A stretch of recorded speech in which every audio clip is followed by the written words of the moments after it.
A lot of happy Leopards down here. Gary, we're going to go to Brandon first, even though, listen, the defense did it all, man. The defense, I'll tell you what, guys, talk about the adversity. I think I counted 4 different defenders go down, and you guys just next man up, you kept at it. That's the mentality. Coach Thompson puts his hands in all day.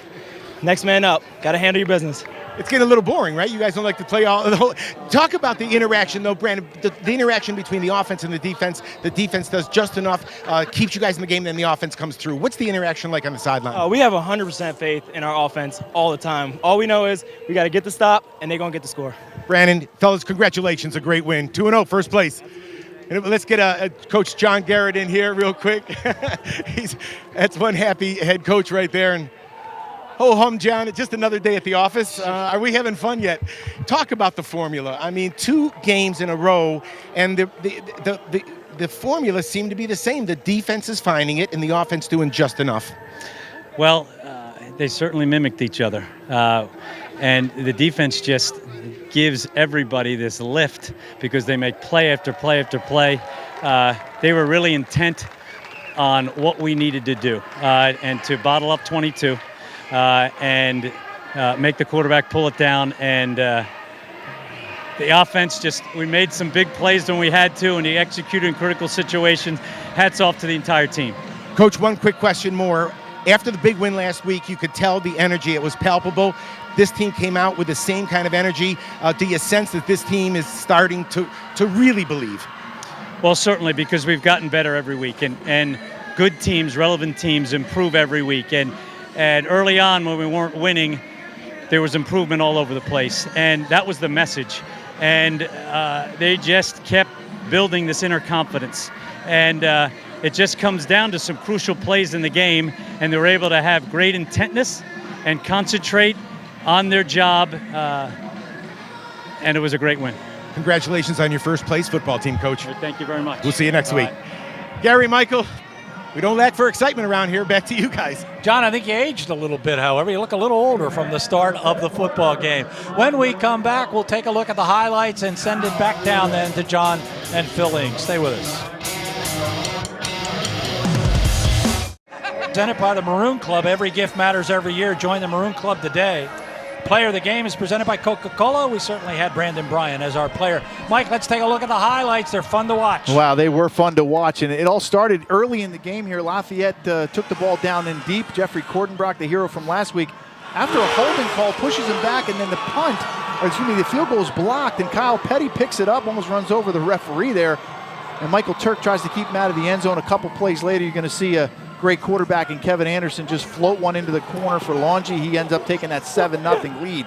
So Lafayette kind of a turn of events. So this was a huge play. 4th down and 3, an adjustment in the air by Wadsworth. Concentration kept the drive alive. A couple plays later, again, the freshman O'Malley gets the ball out to the guy who's really been the big playmaker, Rocco Palumbo.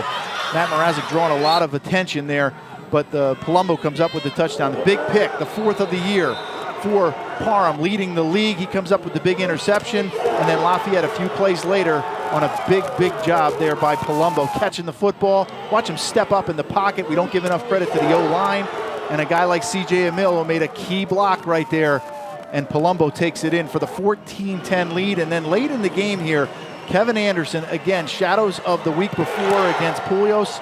Some missed throws. That was a play that they ran twice in a row. Once it was knocked down, the second time overthrown. Lafayette gets out. Give a lot of credit, though, to Michael Turk, the punter, who did an unbelievable job today. 2-4 now for Leopards, 2-0 in the Patriot League. What a victory. Mike and I will see you in a couple weeks against Bucknell. Here's John Leone and Phil Ing.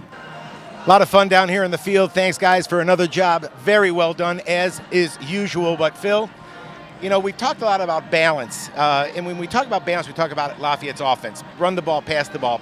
But there's an overall balance in this football team. The offense doing just enough, but I'm telling you, the defense has been incredible, and you get the sense that the offense almost gets the feel that we've got to do something, right. and that element of the game puts pressure on the offense, and they come through. It does. You know, hopefully that keeps coming through for us. You know, we're still going to have to be able to run the ball, you know, but you know, we'll obviously take this win. You know, it was just a tremendous, you know, outing by the defense, you know. coming back off of last week. You've laced them up and you've played the game before, so you know that, as a player and then as a coach, you're watching the game. Look, you got to deal in reality, but how much does that kind of the emotion and that intangible of feeling like a winner, how far can that take you? Oh, it can take you a long way, and I think we've seen that in years past. When we went, what did we go 0 and 5, and then 6 and 5, and then 6 and 5. Yeah. So that definitely that winning feeling definitely is something. Well, and again, always the pragmatist. He's the one with the Lafayette degree. He understands that at some point you have to run the football, and you've got to be able to do that. But I think that every week of time that this system and this coach and this group of kids can buy, it just gets us closer to that goal. Well, it certainly helps, obviously, and hopefully we come around. We have freshman quarterback. He's going to make some mistakes. You just got to limit those mistakes, work on the running game again, and you have a real good group of receivers out there who he can depend on. Well, next week it doesn't get any easier at all. It's a non-league game up at Harvard, but after that it's homecoming. So if you're in the neighborhood, please stop by. This team is becoming an awful lot of fun to watch. For Phil Ing, I'm John Leone. For Gary, for Michael, for the great RCN crew that supports us, thanks for tuning in, and we'll see you in 2 weeks at homecoming when Lafayette takes on Bucknell. Good night, everybody.